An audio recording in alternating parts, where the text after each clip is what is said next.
Okay, so first I will continue a little bit from the text, this remaining part of this morning's teaching.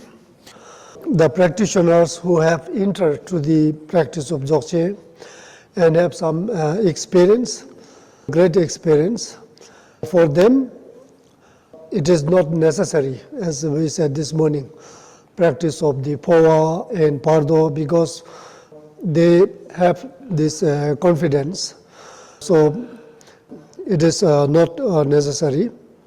Then, however, practitioner who've been in the practice but not that much confidence, so for them, then at the point of the death, one should, there are also different levels, so different levels of the practitioners. Even among the good, the high-level practitioners, at the point of the death, they keep in the position like a lion sleeping posture. Then one should always focus on one's practice in the natural state.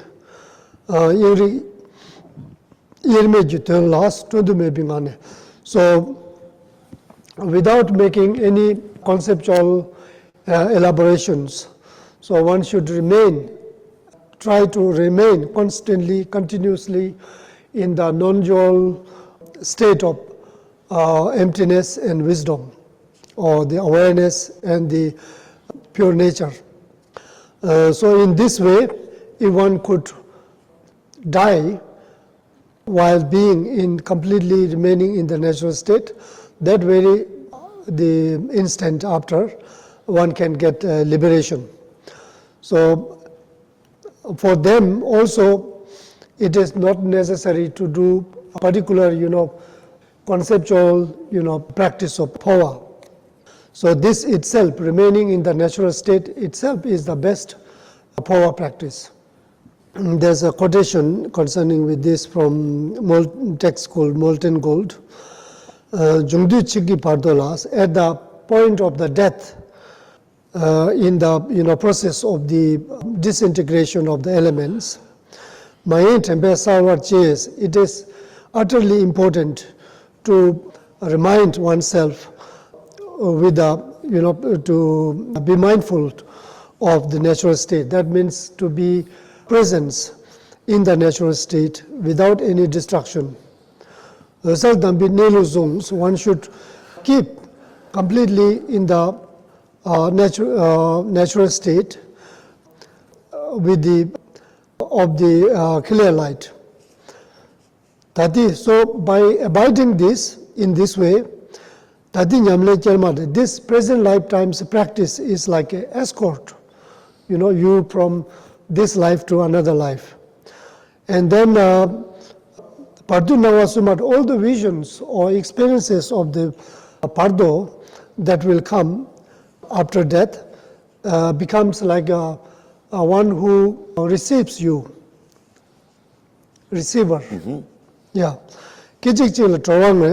Just by seeing of these Pardo visions, that very instant one can get liberation.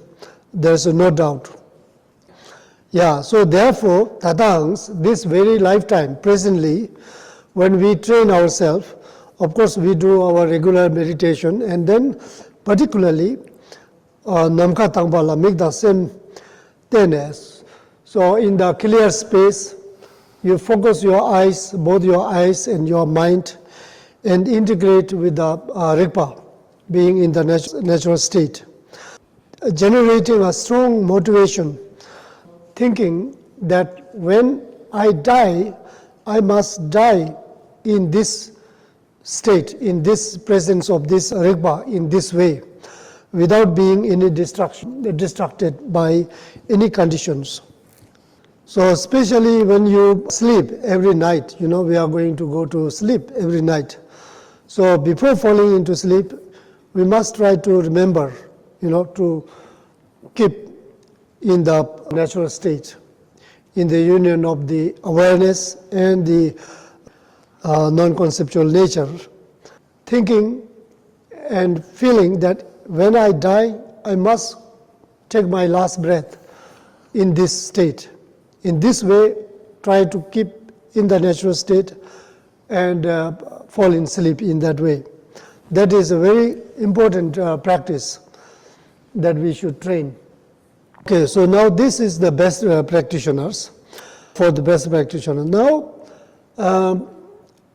again, same, one who has experience, certain extent of the practice and familiarities, but however, due to many different kind of destructive conditions when we are facing our death, process of death is not simple. It is a big event, and one can be very much disturbed by all the conditions, physical pain, emotional pain, and confusion in the mind, a lot of distractions by different circumstances. So therefore, even one is a great practitioner, often one become, one lose one's presence in this kind of circumstances. So therefore, for such conditions, it is good to have some support to remind the person of his practice. So therefore, this is instruction is given. Lama yungdu using tamchik la selme bachik is those who require to have some kind of conceptual or verbal kind of instructions or instructions to remind one's practice.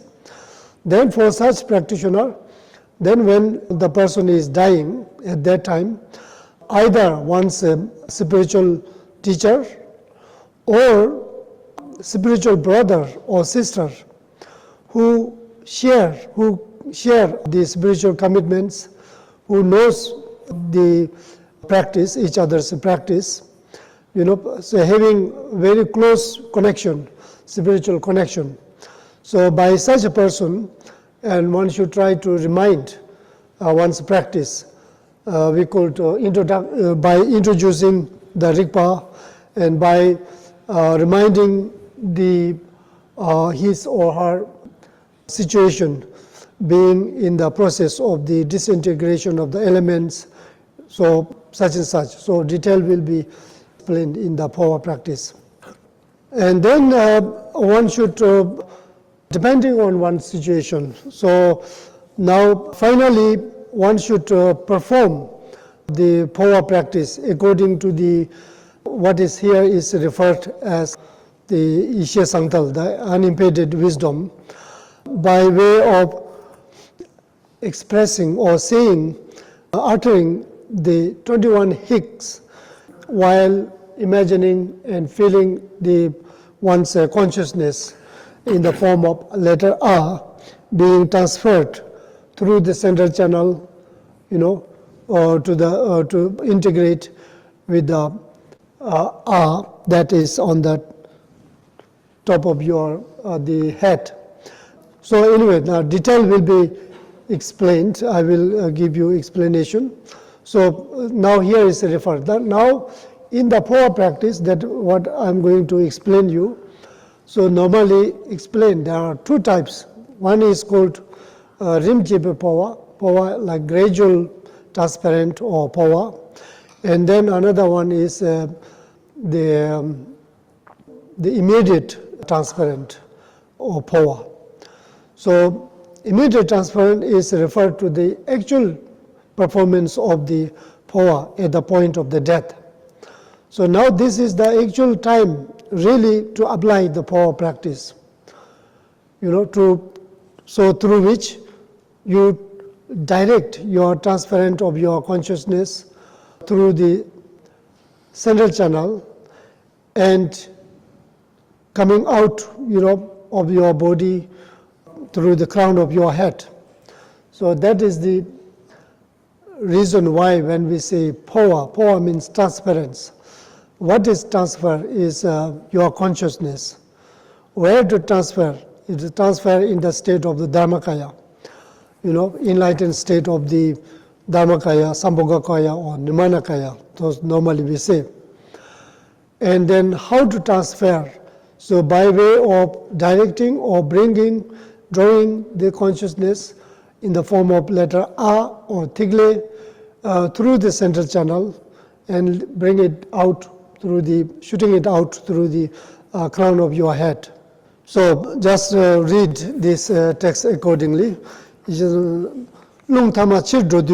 the last part of your breath is going out, so you do take this breath out together with the saying of hic 21 times or more or less. So that doesn't matter number actually. So basically you say hic. So most important thing is that when you say that, in the center of your heart, the heart level, in the center of your central channel, your own consciousness or rikpa being in the form of white A syllable is ascend higher and higher by inch, like hic like this.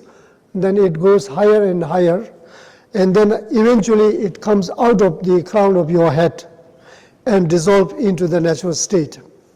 Yeah, so this is called to the immediate transference, the Chikchat power. Okay, now in order to do this, to be able to do such thing, we need again training. Without training, without ourselves familiar with this practice, it would be impossible. So therefore, during the lifetime, we train in the practice of power. So that practice of power in the course of training is called to Rimjepa power, the gradual transference or gradual power. Rimji, yes. Rimji. Gradual. Okay, so now since the heart of Dharmakaya here is referred to this power Ishe Sangtal, the unimpeded wisdom, the transference of consciousness. So I will give the power instruction. Generally there are power practices performed according to different cycles of teachings, slightly different ways and different methods you may have already noticed. So now here this power is very simple and very simple and powerful. So this is a part of the Ati cycle. So I will explain you from this cycle. So the text has been translated into English.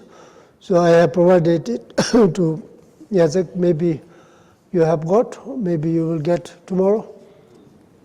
Or you will get by PDF. So you can have a look. Yeah, if you read English. Okay, so Dambar Rinpoche, Atijo Powa, Ishe Sangtal Sheba Hyos. So here is the power, transparent of consciousness called unimpeded wisdom, according to the precious instructions of Ah. Lama Tambar Namla Chasalos, homage to the excellent masters.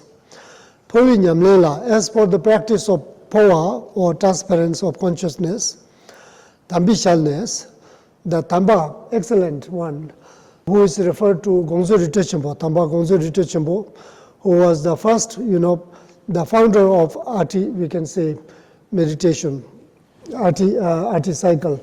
Ati cycle itself, of course, are rooted or based in the Dzogchen Kapagugur cycle. And then Gongso Rinpoche, Gongso Ritochenpo, he, on the basis of his study and his own experience, he made kind of a manual, practice manual of this Dzogchen Kapa and associated cycle of Dzogchens with very simple instructions on the view, meditation and conduct. So in this becomes like a manual for the practice. And then gradually later, after several generations, then Yorpo Merpal wrote the more commentaries on the basis of Gongso Ritochenpo's teaching and his own experiences and studies, which is entitled literally as Ati. So from then on, this cycle known as Ati came to exist.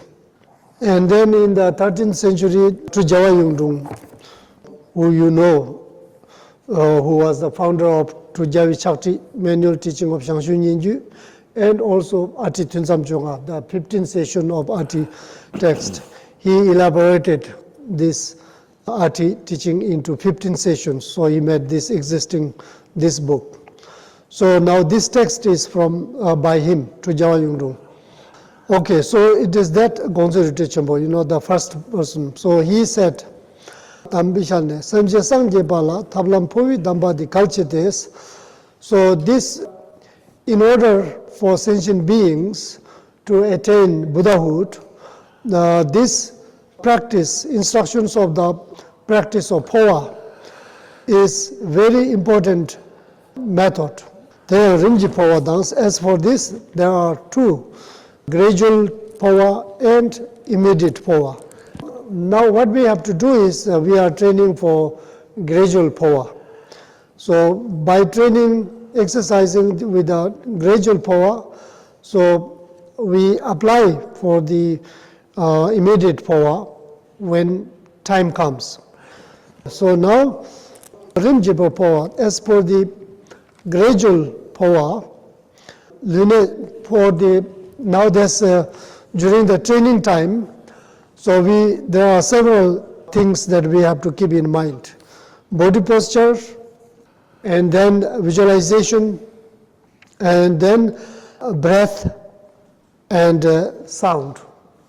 As for the body posture, one should keep in the 5-point meditation posture. Everybody knows that. 5-point meditation posture. And then for the visualization, you should visualize the 3 channels, and particularly the central channel. So first you visualize the 3 channels. Inside your body, you imagine the central channel. The lower part is connected, 4 fingers ending 4 fingers below navel. Here says connecting to the secret place. And then the upper end opens at the crown of your head. And then, so central channel is, of course, the lower part is smaller, narrower, and then goes more and more, bigger and bigger, and then here is widely open. So shape is like a upside down trumpet. So here in the text says, Shali Rupa Meche. So below the heart level, it is more thinner, narrower. From the heart level up, it becomes wider and wider. And then right and left channel. Right channel white, left channel red. So you know, I think everybody knows this. Now everybody knows about the Tsalung practice. So channel visualization is important part of the Tsalung practice. So you must know about that. So you can also find an image he will send. So basically all 3 channels are joined at the base and in the internally connecting to each other. All the right and left channel are joined, connecting to the base of the central channel. So internally connected. So central channel goes up straight here, and then right and left channel goes up, and then opens or connect to the nostril, right and left nostril. So is it clear? Czy to jest jasne? So then you should visualize 3 R's. 1 R, which is essence of your own Rigpa, in the central channel at the heart level, in the size of like a thumb, like we say, Chönkangpa, is like about 1 inch. So the half, the Koniuszek one kciuka. phalanx of the thumb. Okay? Here in the central channel at the heart level. And then one same size at the crown of your head, just at the opening of the central channel. And then another in the space above your head, like one hand full, like this, full hand above your head. One hand like this, not only this. Right. Okay, 3 R's you should visualize. 1 R at the heart level in the central channel, another R at the crown of your head at the opening of your central channel, and then 1 R, one hand above, in the space, one hand above your head. Yeah, it is set 1 inch. But basically whatever size that is clear for you, it is all right. You don't have to be limited with the size. So important thing is visualization. You have to have very clear. So this is the visualizations that we have to have. And then normally first you should visualize the channels, and then especially you visualize the central channel and feel it very strongly, energetically. And then you visualize the 3 R's, 1 R at the heart level in the central channel, 1 R at the crown of your head at the opening of the central channel, 1 R in the space above one hand above your head. Then you should do the 9 purification. Of course, before all visualization starts, we must start with the Guru Yoga, Refuge, Bodhicitta, generating all these practices. And then you visualize these channels and R's. Then you should do 9 purification breathings. After having done these 9 purification breathings, you should remind again, these 3 channels and the R's. And then particularly you focus on the R at the central channel in the heart level, at the heart level. This R as the essence of your own Rigpa. Focus on it as clear as possible. And then while focusing this, then we say the prayer of the Phowa practice. So you will get the prayer text. Already you can send already. So saying Emaho, Pongo Kunda Sambala Soadep, Joguna Visingela Soadep, Tukusherab Jansela Soadep, Kunje Sherab Gonjala Soadep, Kinje Nima Denzela Soadep, Poti Jubila Mala Soadep, Tinjeta Mala Soadep. Like 7 lines you can say this. I pray to Dharmakaya, Kundasangbo. I pray to Sambhogakaya, the Narvisinge, the Sambhogakaya. I pray to Sherab Janse, the Nirmanakaya. I pray to omniscient Sherab Gongjal. I pray to the abbot Nimatenzi. And I pray to lineage masters of the Phowa practice. I pray to root masters. Okay, so these are the sentences. You say these lines, words of the prayers, and then each word you deeply pray to each of these masters. So what are you praying for? Is you pray for their blessings and their support, their power, so that your practice of Phowa would be success. And through this practice, you will be able to liberate your mind, transfer your consciousness through central channel from the crown of your head and attain the complete liberation and integration in the natural state, in the state of Dharmakaya. So in this way, all the bondage of samsaric conditions, dualistic graspings and thoughts, and ego graspings are dissolved and completely free. Okay, so this is the prayer, what you are praying for. Și That is the purpose of the practice of Hoa. So then, after that, again, after saying this prayer, then again continue. While you are saying the prayer, you should visually focus on the at the heart level, in the manner that you are focusing your target, while you are, the shooting target of your arrow shooting. And then, after that, you say with your words strongly, hik, like this. So, without being kind of lazy or kind of passive. So you should say this sound of hik very intensely and fast. And hik, like this. Just by saying this, you imagine the as the essence of your Rigpa spontaneously transform into a thigle, white thigle, that goes up through the central channel and dissolve to the at the crown of your head. Hik, like this. It is the transforms into thigle, which goes up through the central channel, dissolve to the at the crown of your head. Hik. And then immediately you say ki, little bit longer and then softer, ki.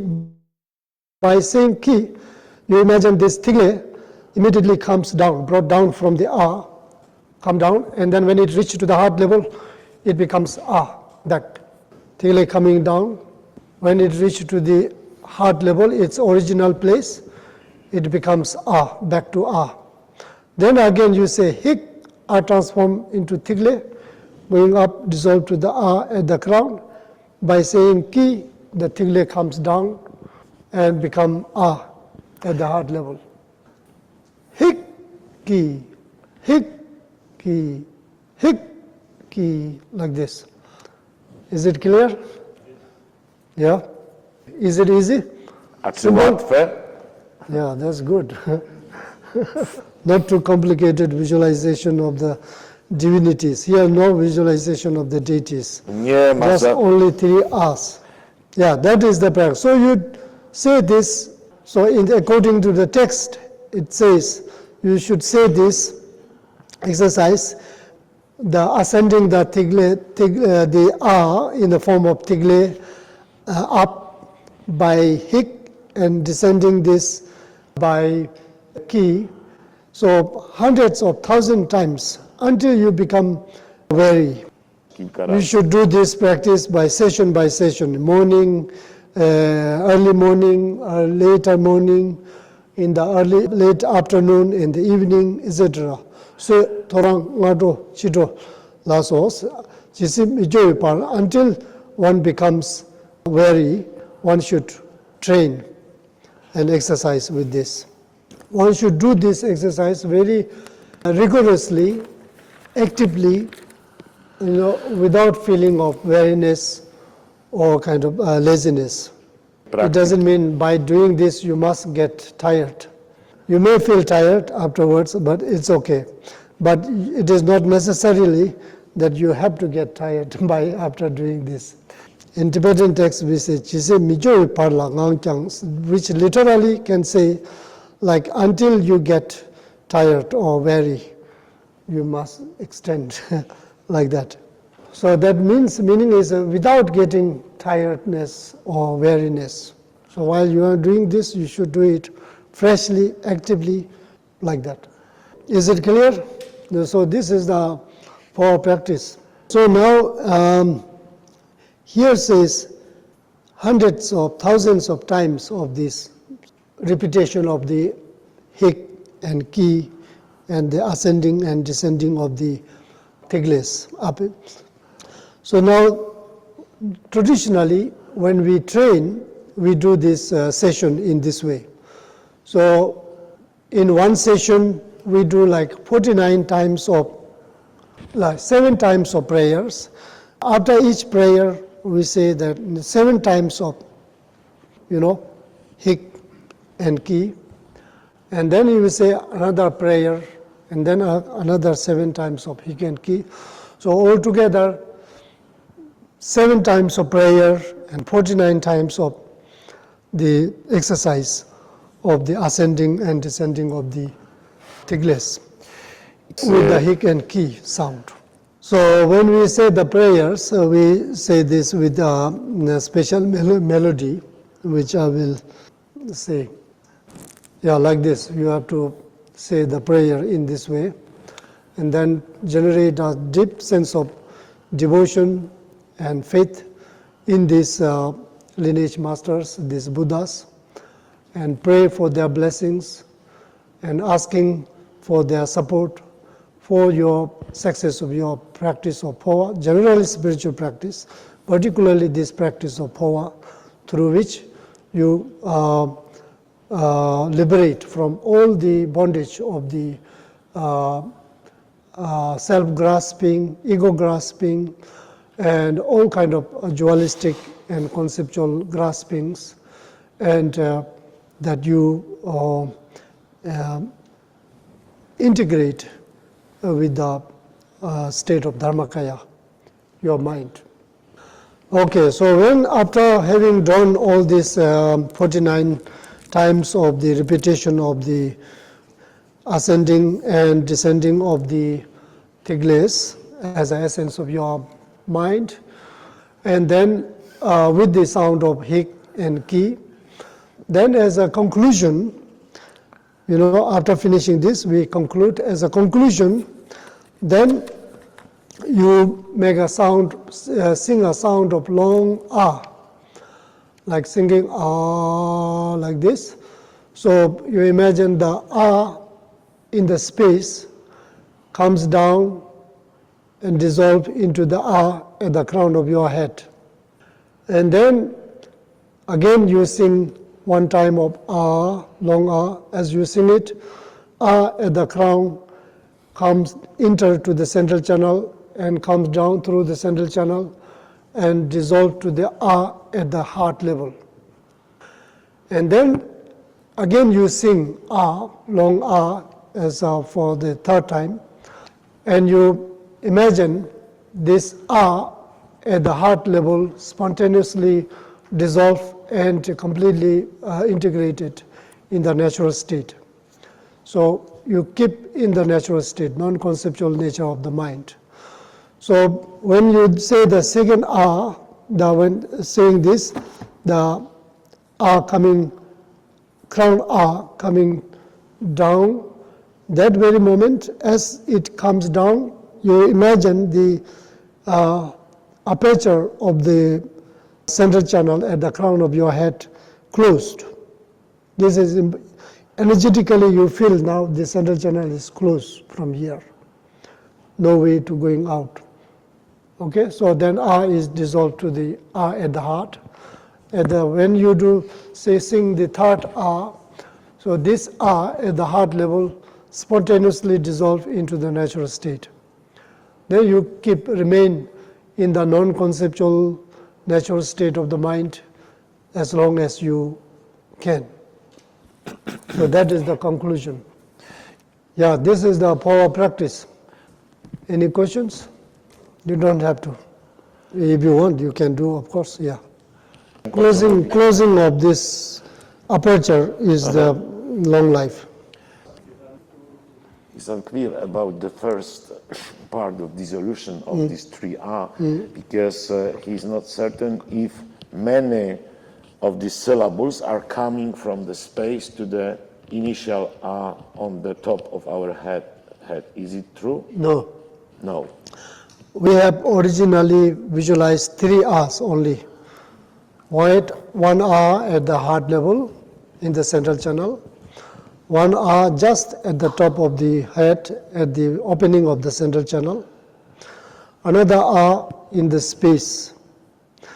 Now when you do the dissolution, you sing the ah like ah, like this. This ah in the space comes down slowly, dissolve to the ah at the crown. Now they become inseparable. Then you sing the second time, this enter to the central channel, comes down through the central channel, dissolve to the at the heart level. At the same time, this aperture, opening of this aperture is closed. This is important. You feel it visually and also energetically opening. Then third time, as you sing now this spontaneously dissolve into the natural state, basically.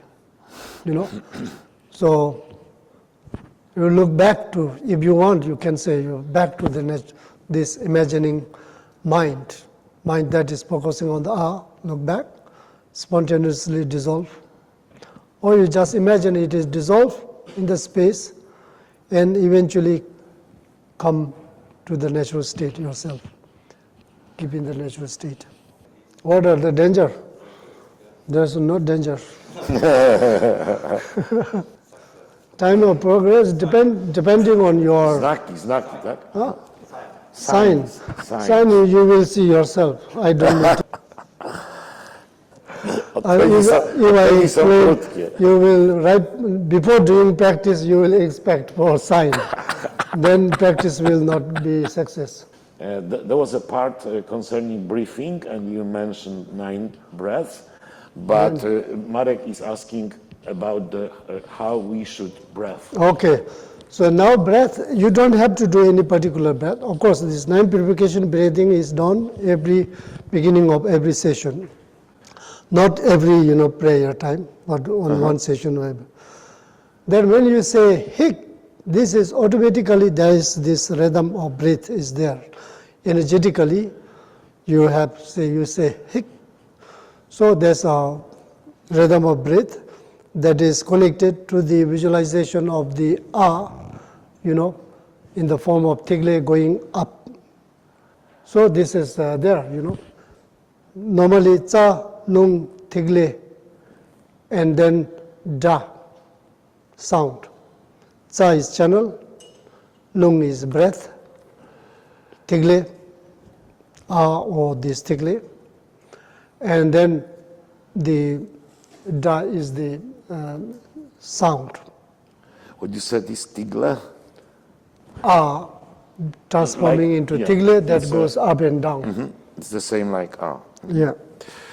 Just to explain a little bit about his online question. Risk. It is said there is a risk of losing your consciousness. But I think this is not risk. You need to transfer your consciousness through central channel. There will be great chance. If you, that is why you are learning, training, practice. In the course of practice, if you manage to transfer your consciousness through central channel, I think this is good. What do you think? If it goes, let it go. Yeah. Anyway, that is the what it is said. So therefore, there's a long life practice. So certain cycles recommended some long life mantras like that.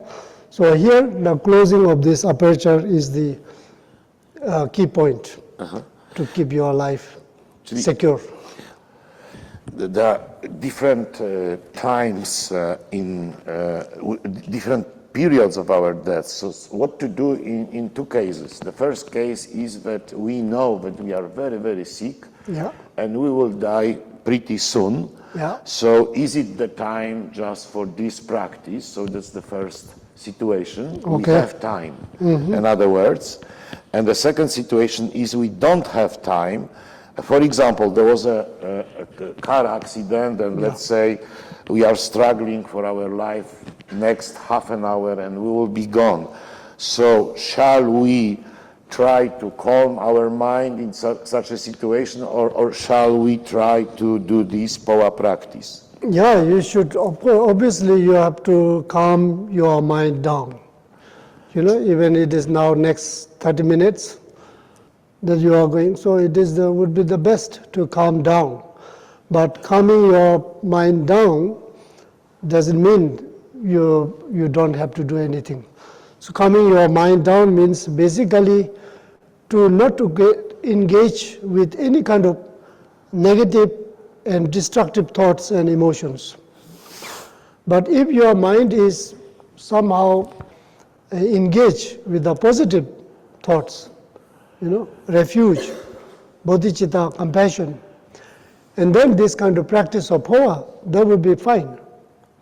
So basically prepare time, prepare time when there is a possibility for performing self-transference, self-phowa for oneself.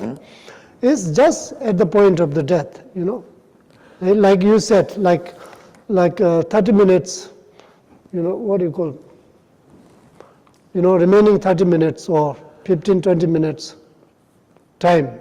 This is the best moment of doing phowa practice. So if one manage, of course, everything, the condition for everyone is not same. So this last moment is very crucial. So if someone, depending on what kind of cause, if someone has a disease that brings a lot of, pains, physical pains, then it would be not easy. Physical pain gives you destruction.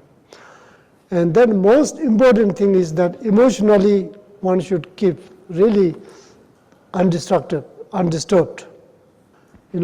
No matter how much physical pain one would have, but if one manages to keep emotionally calm, clear, and positive, not to be too much sad, not to be kind of like under the pressure of the sadness, too much, depressions, too much, anger or self-hatreds, disappointments, many things happen, these kind of things. So these things, as one should kind of try to avoid to engage these kind of things. But if one is more positive, more joy, and kind of little bit more positive, open, unconditional, positive, but not positive state of mind with the kind of sense of attachment is not good. So one has to have, no matter, to where attachment is the,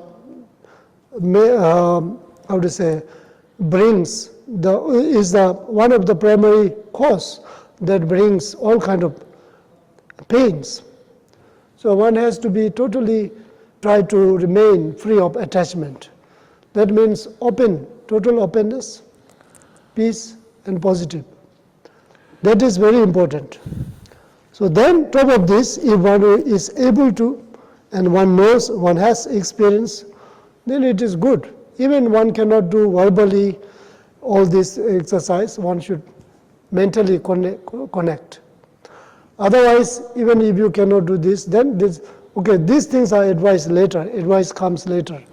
So normally refuge, and then also to engage with the meditation. If one is more connected with the meditation in the natural state, then that would should be the main focus.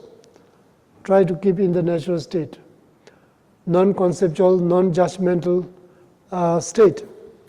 Yeah, for the case of the accident and these kind of things, then this is difficult, So there's no, as you said, there's no time one to think about. So therefore, as a practitioner, we also pray normally.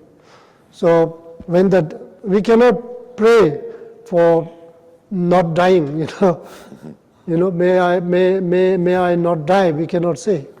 We have to die. And it is good to die at some point.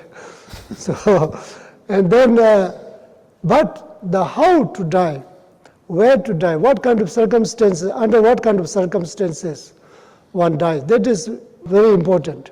So therefore we can pray, when we do our practice, also pray, include that my last moment of my life, point of death, should be some with favorable conditions, favorable circumstances.